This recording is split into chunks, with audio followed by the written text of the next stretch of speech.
Bonjour tout le monde, je suis ravie de vous retrouver dans cette nouvelle vidéo où je vais vous parler de la méthodologie pour la note de synthèse.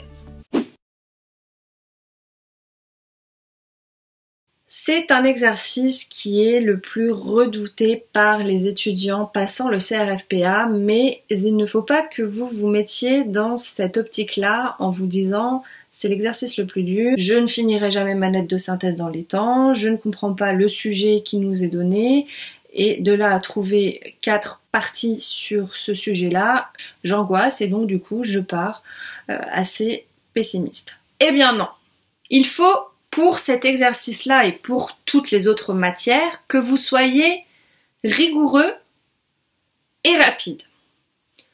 Rigoureux dans la mesure où vous allez devoir montrer à votre correcteur que vous avez compris le sujet, que vous avez une bonne argumentation juridique et surtout que vous savez bien rédiger. Rapidité, oui, mais pas trop. Vous ne devez pas vous dire qu'il faut que vous finissiez votre note de synthèse bien avant le temps estimé. Il faut que vous soyez rapide dans votre lecture. Souvent, les enseignants dans les prépas vous disent de lire en diagonale ou en zigzag. Ça, c'est de l'entraînement. Le premier conseil que j'ai à vous donner, c'est de vous entraîner à faire des notes de synthèse. Plus vous en ferez, plus vous acquérirez des automatismes et plus vous réussirez à finir la note de synthèse en 5 heures. Le deuxième conseil que j'ai à vous donner, c'est bien sûr sur la lecture. Vous allez vous munir de plusieurs stabilos de couleurs, non pas pour surligner tout ce que vous avez dans vos articles, dans vos documents, et lire sur la page de garde où vous aurez tous les documents cités pour votre note de synthèse. Vous allez essayer de les classer en plusieurs catégories. Il faut que vous réussissiez à séparer tous ces documents pour ensuite commencer à lire vos documents par thématique, par catégorie. Par exemple, stabilo jaune, je classe tous mes documents concernant la jurisprudence. Stabilo rose, tous les documents qui concernent la doctrine. Stabilo bleu, tous les documents qui concernent les articles de presse. Stabilo vert, tous les documents qui concernent les libertés fondamentales. Et donc, quand vous aurez fait cela, vous allez prendre, donc je ne sais pas combien vous aurez de thématiques, de catégories, de documents. Je vous ai pris un exemple, et c'est le sujet de note de synthèse qui était tombé en 2017 sur les lanceurs d'alerte et l'argent. Et du coup, vous voyez, j'avais mes petits codes couleurs. Vous allez prendre une feuille de brouillon par catégorie de documents. Et vous allez commencer dans l'ordre, parce que si vous commencez dans le désordre, vous allez risquer de rater un document qui est peut-être le plus important dans votre liste de documents. Donc surtout, vous les faites dans l'ordre, vous lisez les documents dans l'ordre et vous mettez une croix dès que vous avez fini de lire le document. Donc lorsque vous allez commencer à lire vos documents, vous allez sur votre brouillon en relation avec la thématique, par exemple, le premier document de ce sujet-là, c'était un texte de loi. Donc je prends ma page de brouillon qui concerne que les documents en relation avec les textes juridiques et je mets doc 1. Donc loi sapin 2 et là vous lisez et en même temps vous prenez des notes. Il ne faut pas que vous notiez tout ce qu'il y a dans vos documents. C'est contre-productif de faire ça, vous allez perdre beaucoup de temps et vous verrez qu'au bout de 3 heures, déjà votre cerveau en aura marre de travailler, de lire, de recopier tout ce que vous avez dans les textes. Ça ne sert à rien que vous recopiez mot à mot ce que vous avez dans vos documents. C'est comme quand on fait des fiches de révision. Je sais que quand on commence les études de droit, on ne sait pas comment vraiment ficher. Mais maintenant, vous êtes arrivé à une étape où vous êtes en master et vous savez faire vos fiches de droit, et bien là vous allez faire la même chose, vous allez noter que les notions essentielles, s'il vous plaît.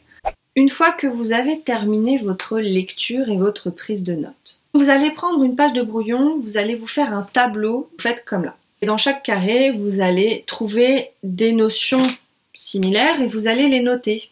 Par exemple, le document 1 parle de la notion, vous le mettez dans le premier tableau. Le document 2 est en relation avec une réforme, on le met dans une autre case. Et ainsi de suite. Le document 5 parle des libertés fondables, vous le mettez dans le troisième carré et le document 7 parle du régime, vous le mettez dans le 4e carré et ainsi de suite.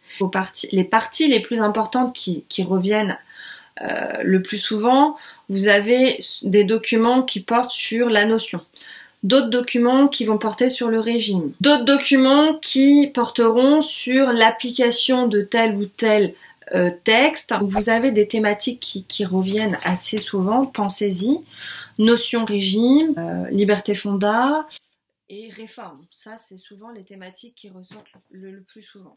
Quand vous avez fini ce petit tableau-là, vous allez ensuite prendre une autre page de brouillon et maintenant essayer de trouver des titres. Ne commencez pas votre rédaction de l'introduction sans avoir commencé à trouver vos titres, vos parties. Prenez du temps quand même pour essayer de trouver vos parties et sous-parties, c'est important. Donc quand vous aurez trouvé votre plan, vous allez passer à la rédaction de l'introduction. On va vous dire qu'il ne faut pas que vous dépassiez 4 pages. Et bon nombre d'étudiants se posent la question de « Eh bien oui, mais qu'est-ce qu'on fait de cette partie-là où on ne peut pas écrire ?» Mon intro, elle fait seulement cette partie-là. Pour ne pas perdre le reste de cette partie-là, vous serez autorisé à prendre une deuxième copie où vous n'écrirez qu'une dizaine de lignes. Pour ce qui est de l'intro, et j'ai toujours fait comme ça, c'est que j'utilisais une citation d'un des documents. Donc, quand vous allez faire votre étape lecture et prise de notes, lorsque vous verrez une belle phrase, donc là par exemple c'était une note de synthèse sur quelle place pour l'expert dans la justice. Et j'avais trouvé une citation: la fonction symbolique de la justice n'appartient pas qu'au seul juge, elle est le fait de toute l'institution. Dès que je trouvais des petites citations comme ça qui étaient en relation avec le sujet même, je les notais sur une autre page de brouillon et après je sélectionnais la meilleure. Pour votre phrase d'accroche, vous pouvez utiliser une citation, vous pouvez utiliser une statistique, vous pouvez également utiliser un fait historique. Après votre phrase d'accroche, il faut que vous définissiez le sujet. La définition du sujet, ce n'est pas votre propre définition. N'oubliez jamais que vous ne devez absolument pas apporter vos connaissances lorsque vous allez rédiger votre note de synthèse. Si vous connaissez un exemple supplémentaire et qui n'est pas dans les documents, vous ne citez pas cet exemple. Si vous connaissez une autre réforme qui n'est pas citée dans les documents, vous n'en parlez pas. Vous ne parlez que de ce que vous avez dans les documents, pas plus ni moins. Et ensuite, il va falloir que vous parliez en une ligne de l'enjeu de ce sujet. Et ensuite, vous faites votre annonce de plan. Ensuite, vous allez essayer de savoir comment vous vous situez par rapport au temps. À chaque fois que vous allez faire une note de synthèse, vous allez noter, vous chronométrer et vous allez essayer de voir combien de temps vous mettez pour lire et prendre des notes, combien de temps vous mettez pour trouver un plan, combien de temps vous mettez pour rédiger. Ne perdez pas de temps à rédiger entièrement ce que vous allez mettre dans votre copie, dans vos feuilles du brouillon. Surtout, vous ne surlignez pas tout ce qu'il y a dans les documents. Le principal, et encore une fois je me répète, mais c'est de montrer à votre correcteur que vous avez compris le sujet, que vous faites preuve de rigueur, que vous arrivez à vous organiser et que vous savez rédiger. N'oubliez pas aussi les fautes d'orthographe. Alors ça, c'est rédhibitoire. Lorsque votre correcteur verra le nombre de fautes que vous aurez fait, ou si le correcteur voit que vous n'avez fait aucune faute, il se dira « Ah ouais, ben je vais peut-être lui mettre un point supplémentaire. Ou alors il vous enlèvera carrément 1 à 2 points.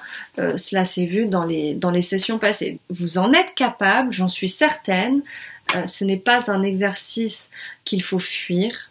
Donc entraînez-vous, vous avez tout l'été et vous verrez qu'en septembre, vous serez prêt et vous finirez votre épreuve dans les temps. Donc voilà, je vous dis à bientôt dans une nouvelle vidéo et surtout, croyez en vous, c'est très important. Salut!